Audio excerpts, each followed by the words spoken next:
ARTA, established under RA 11032, oversees compliance and addresses complaints related to red tape and efficiency. Through these measures, the government aims to provide efficient, transparent, and corruption-free services to the public. So, in-implement din tong batas na to para nga maiwasan yung corruption.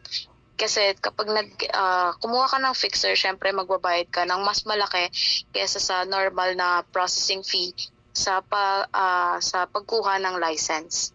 So, ayan. Next po. Goals.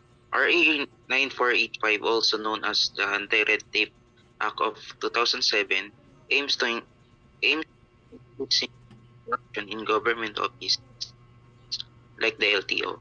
Fixers are people who offer to speed up transactions in exchange for money which is illegal. The law promotes honest and legal services that treat all citizens fairly. Government offices are now required to serve the public faster and with clear procedures.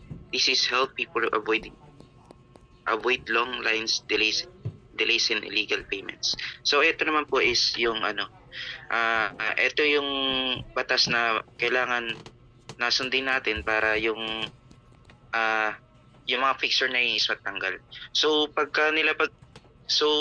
ang pwede isampa sa mga fixer is papasok siya sa Section 21 RA 11032 is say of doing business and efficient delivery of government services. So ito naman yung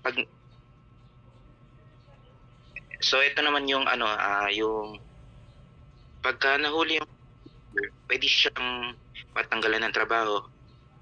Hindi na muli makakapasok sa ahensya ng pamahalaan at pwede pa siyang matanggalan ng retirement